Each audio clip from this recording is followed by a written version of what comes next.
रामकृष्ण हरी मंडळींनो, माऊली कीर्तन सोहळा महाराष्ट्रातील सर्वात लोकप्रिय असलेले एकमेव चॅनल सप्ताह कीर्तन, भागवत कथा, हरिजागर व लाईव्ह कार्यक्रमाकरिता अवश्य संपर्क करा माऊली चोपडे व देवा पाटील। मग भगवान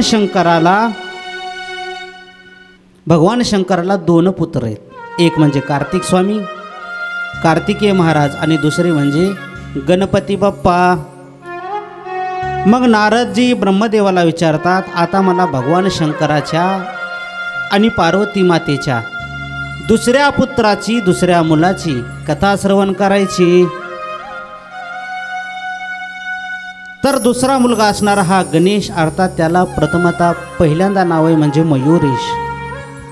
मग हा मयुरेश कसा प्रगट झाला याची पूर्वकल्पना, पूर्वकथा सांगत असताना एके दिवशी दासी पार्वती आई साहेबाला म्हणतात, पार्वती आई साहेब, आम्ही तर तुमची सेवा करायला होतोच, परंतु तुमच्या हक्काचा एखादा असा व्यक्ती असला पाहिजे की तुमची सेवा करणारा असला पाहिजे। कोणीतरी एखादा किंवा तुमचा मुलगा जर असला तर आणखीन चांगलं होईल। मग पार्वती आई साहेब त्या दासीला म्हणतात, मग मी माझा हक्काचा पुत्र मी प्रगट करीन।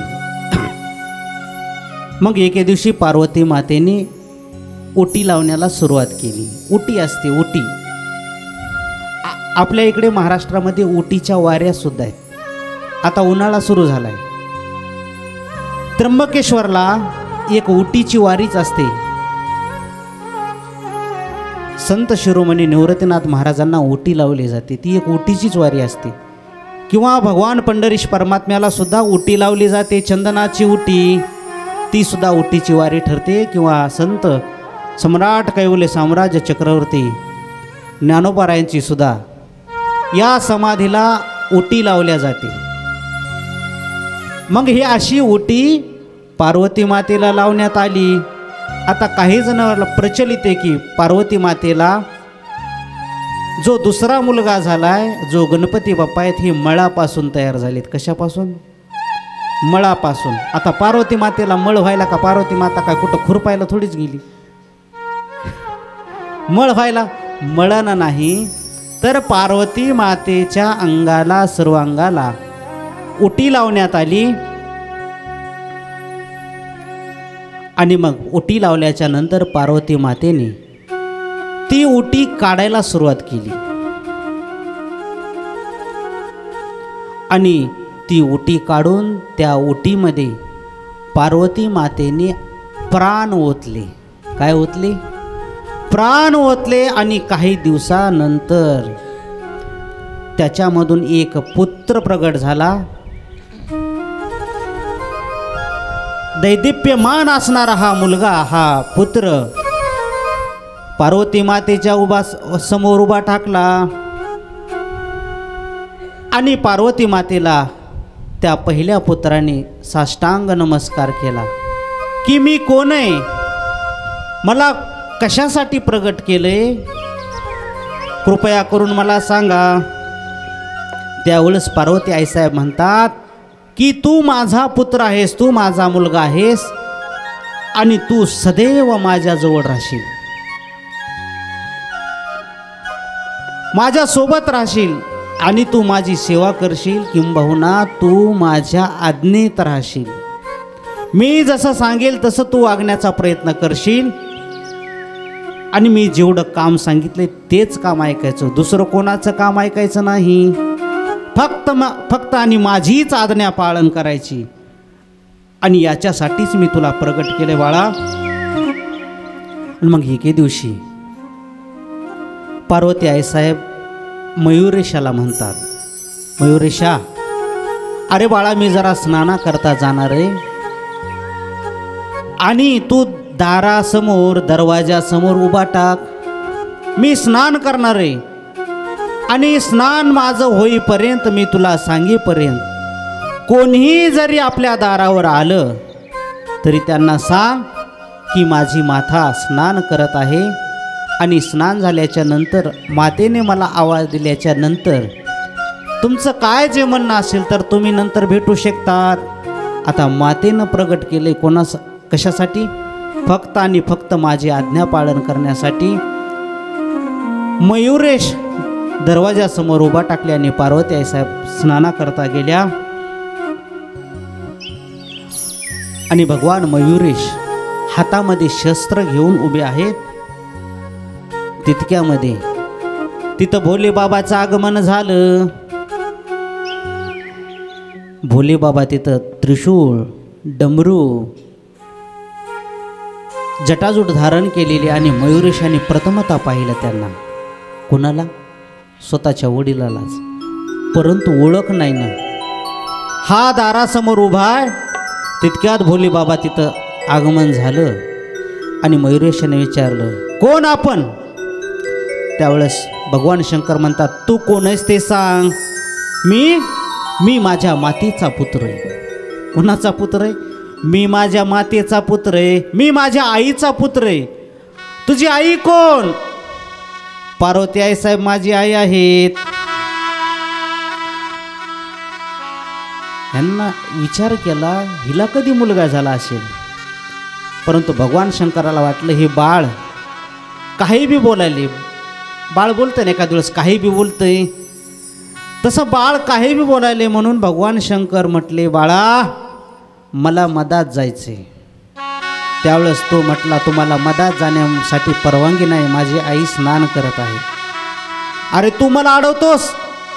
मी या ब्रह्मांडाचा मालक आहे, मी या ब्रह्मांडाचा स्वामी, मला सर्वजण भगवंत म्हणतात आणि तू मला अडवतोस, आणि तेही माझ्या पत्नीला भेटण्यासाठी. तो म्हटला, ते काही जरी असलं तरी मी तुम्हाला जाऊ देणार नाही. भगवान शंकराला राग आला तरी मयुरेश ऐकायला तयार नाही. दोघाचा संवाद, दोघाचा वाद सुरू झाला. तिथं शिवगण आले, विष्णू आले, ब्रह्मदेव आले, सर्वजण आले तरी मयुरेश काय ऐकायला तयार नाही. मग भगवान शंकराला आणखीन राग आला आणि भगवान शंकराने मयुरेशाचं मस्तकच उडवलं. जसंही मयुरेशाचं मस्तक उडवलं की सर्वत्र हाहाकार झाला. तितक्यामध्ये तो आवाज ऐकला आणि ती मधामधून पार्वती माता धावतच आली. पाहितलं तर आपल्या पुत्राचं एक मस्तकच उडवलेलं आहे. रडू लागली, शोक करू लागली आणि त्या रागाच्या भरामध्ये पार्वती आईसाहेबानं आपलं रूप प्रगट केलं. अकराळ विक्राळ असणारं पार्वती मातेने जगदंबेचं रूप प्रगट केलं. आता सर्वांना वाटू लागलं की ही जगदंबा म्हणजे शक्ती आहे. हिच्या शक्तीपुढे सर्वांच्या शक्ती नाहीशा होणार आहेत. मग आता करावं काय? जगदंबा मातेला सर्वजण विनंती करू लागले, माते अंबे शांत हो. पार्वती म्हणते, जर माझा पुत्र जर मला परत जर दिला तर मी शांत होते. भगवान शंकरानं तिला वचन दिलं की मी तुला हा तुझा पुत्र परत करतो, फक्त एक काम कर, तू शांत होय. शांत झाल्या आणि नंतर भगवान शंकराने सांगितलं, तुम्हाला सर्वात अगोदर जो पशु दिसेल त्याचं तुम्ही मस्तक आणा. मस्तक आणण्यासाठी, पशुचं मस्तक आणण्यासाठी निघाली. सर्वात अगोदर दिसला तो म्हणजे हत्ती, गजराज. हत्ती हा बलवान आहे. हत्तीचं मस्तक आणलं आणि आणल्याच्या नंतर भगवान शंकराच्या हातामध्ये दिलं आणि भगवान शंकराने त्या मयुरेशाला हे मस्तक जोडलं आणि मयुरेश जिवंत झाला. पार्वतीने सांगितलं की हा माझा पुत्र आहे, हा सगळ्या गणामध्ये श्रेष्ठ असेल, असं याला तुम्ही सर्वांनी वरदान द्या. म्हणून सर्व देवी देवतांनी भगवान श्री गणेशाला, मयुरेशाला असं वरदान दिलं की तू सगळ्या गणामध्ये श्रेष्ठ असशील.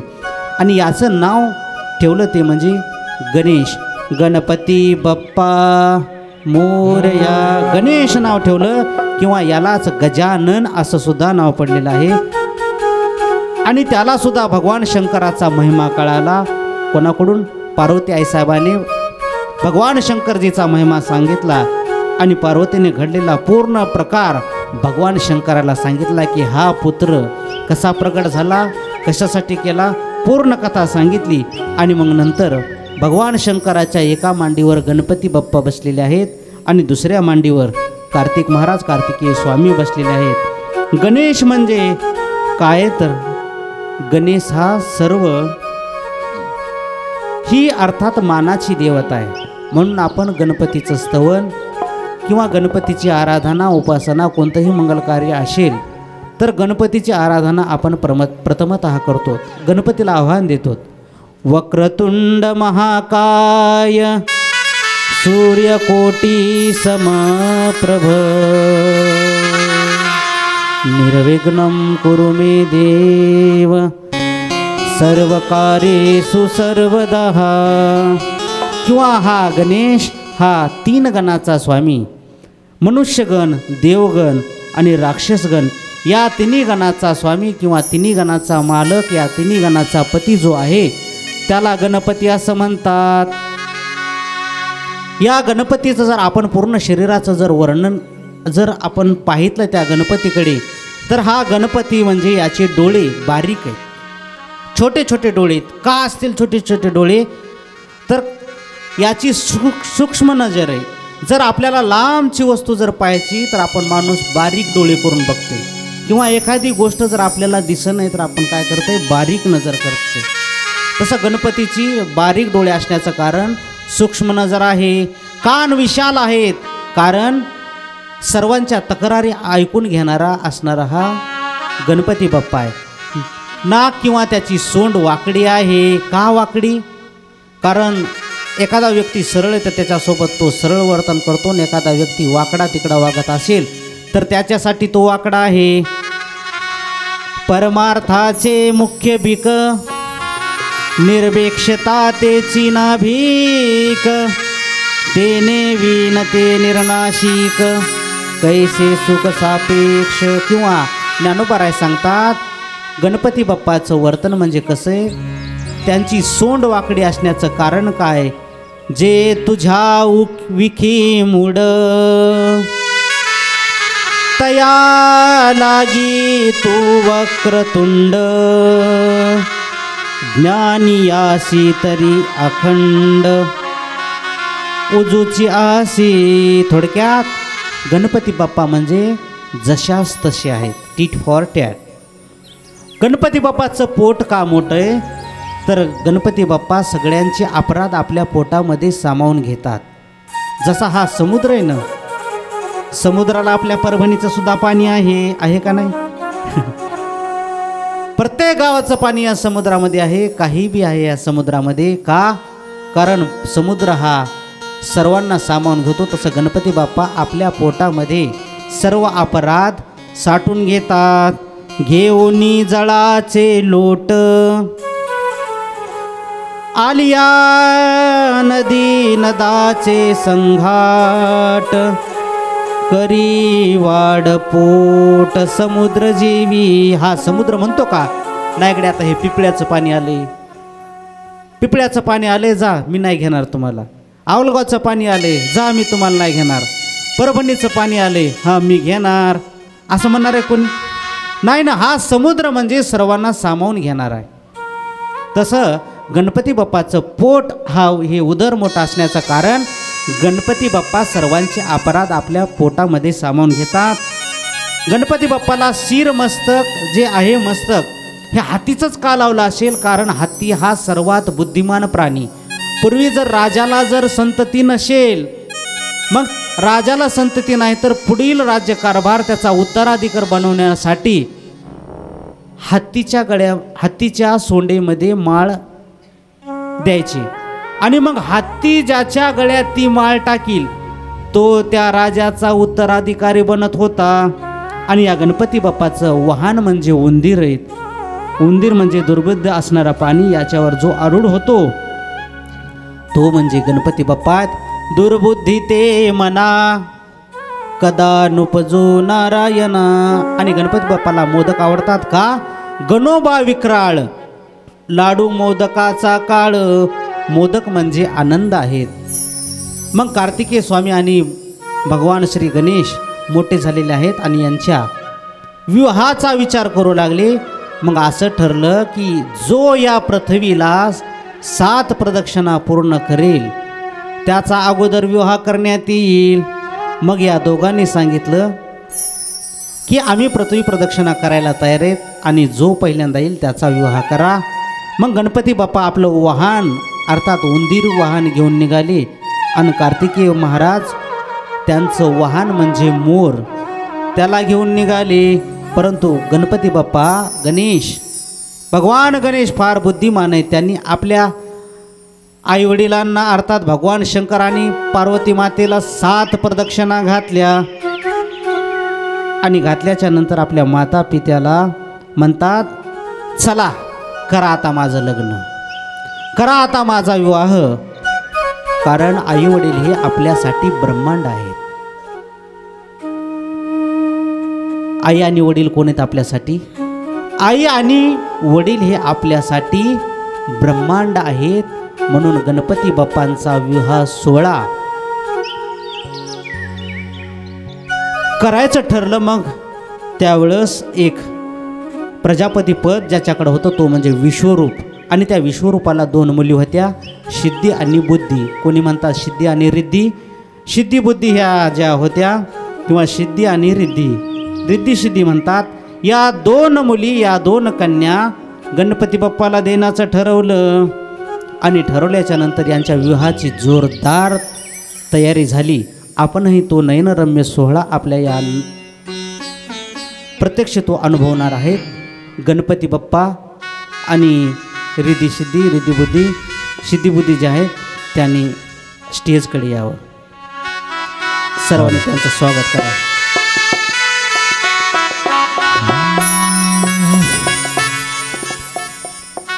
गणपती माझा नाचत आला, नाचाचा आवाज तरर झाला. गणपती माझा नाचत आला.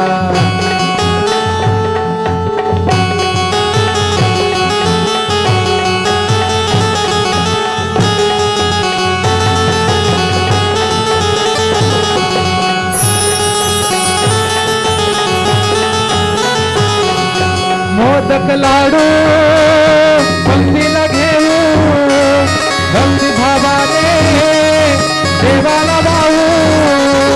मोदक लाडू पंक्तीला घेऊ, भक्ती भावाने देवाला वाहू. गाव हा सारा रंगून गेला, गणपती माझा नाचत आला. नाचाचा आवाज तरर झाला, गणपती माझा नाचत आला.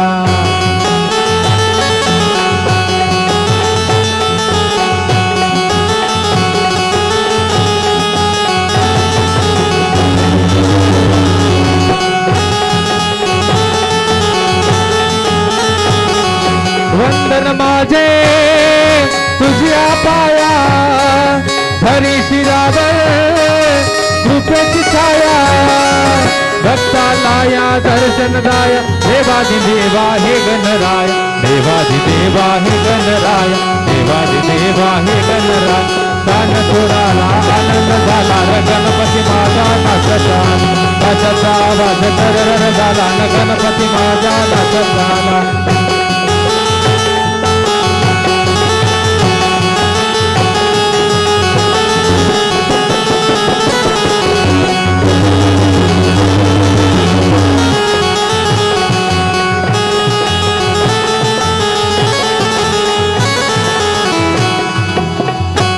सर्वांना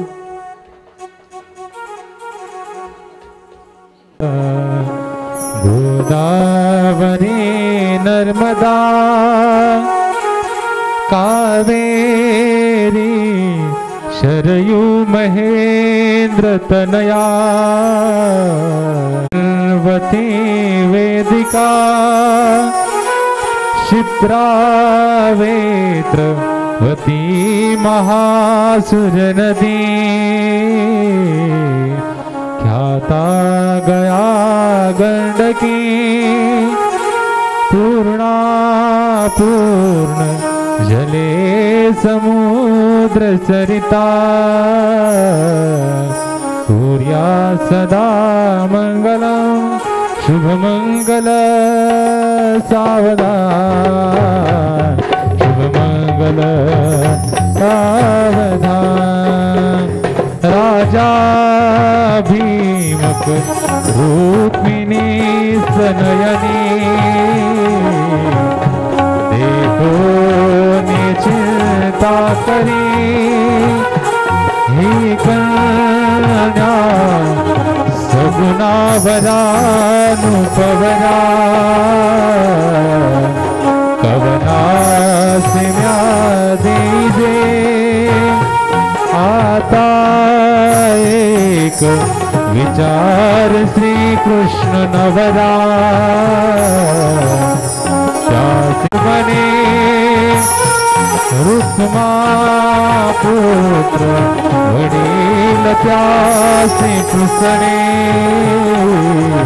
पूया सदा मंगल शुभ मंगल सावधान, शुभ मंगल सावधान।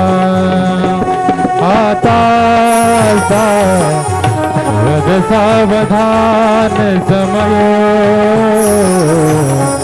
सदा समीपी वसे वाग्वादान करा पदार्थ घटिका, संपूर्ण आली असे भावे गुरुचे पदांबुज धरा, चित्ते स्मरा सादरे गोपशी कुलदैवता वधूवरा,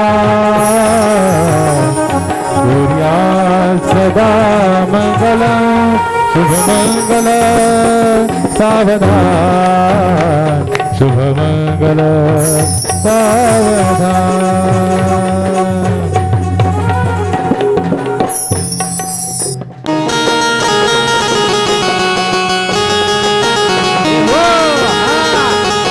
या द्वारका नगरीत काय वाजत गाजत, काय वाजत गाजत, हे सोन्याचं बाशिंग लगीन देवाचं लाग।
तू भावाला सुखी है मी माझ्या गावाला,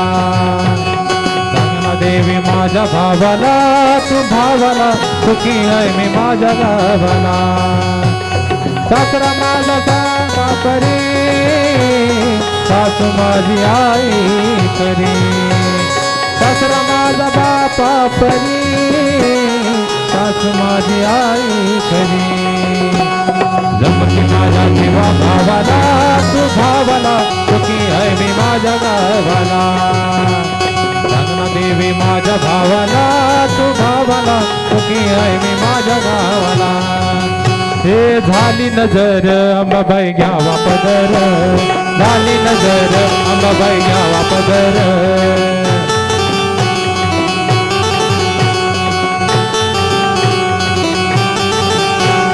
हळू हळू हळू हळू हळू हळू हळू हळू हळू हळू हळू हळू हळू हळू हळू हळू हळू हळू आता झाली नजर अंबाबाई गावा पदर झाली नजर अंबाबाई गावा पदर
त्याची माळ होती गती सतोराची मोत्याची माळ होती गती सतोराची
म्हणतात, बुद्धीलाच रिद्धी म्हणतात. त्यांच्यासोबत विवाह झाला आणि गणपती बाप्पांना 2 पुत्रसुद्धा झाली, क्षम आणि लाभ. आणि नंतर मग कार्तिक स्वामी येऊ लागले. तितक्यात देवर्षी नारद महाराज भेटले त्यांना. नारायणा नारायणा नारायणा नारायणा. देवर्षी नारद महाराजांची भेट झाली. कार्तिक स्वामी महाराजांनी साष्टांग प्रणिपात केला. का? कारण संत आहेत. देवा संत वृंद नमस्कारी जे, का घडे तरी पूजिजे, ते केवी निंदीजे स्वयं वाचा. साष्टांग प्रणिपात केला आणि देवर्षी नारद महाराज साडी लावण्यात पटायत आहेत. म्हणले, महाराज, ओ कार्तिक महाराज, कार्तिकेय महाराज, कुठे गेलते इतके दिवस? मी पृथ्वीच्या चक्रा मारायला गेलतो, प्रदक्षिणा करायला गेलतो. काय तुम्ही तिकडं प्रदक्षिणा मारायला गेली, इकडं तर भगवंताचा अर्थ तुमच्या बंधुराजाचा विवाह सोहळा झाला. एवढंच नाही तर त्यांना पुत्रही झाले. कार्तिक महाराजांना राग आला, वाईट वाटलं आणि रुसून कार्तिक महाराज क्रौंच नावाच्या पर्वतावर जाऊन बसली. मग तिथं समजूत काढण्यासाठी भगवान शंकर आणि माता पार्वती आल्या, परंतु तरीही समजूत त्यांची निघाली नाही. म्हणून त्या स्थानाला एक ज्योतिर्लिंग निर्माण झालं. त्याचं नाव मल्लिकार्जुन. मल्लिका म्हणजे पार्वती, अर्जुन म्हणजे भगवान शंकर आहेत. अशा कथा श्रवण करत करत करत आपण मग तारकासुराला 3 पुत्र, तारकाशय, विद्युन्माली, कमलाक्ष याची सुद्धा कथा आलेली. नंतर इंद्र बृहस्पतीला घेऊन भगवान शंकराला भेटण्याकरता कैलास पर्वतावरती निघतात. पुन्हा जालंधराची कथा आहे.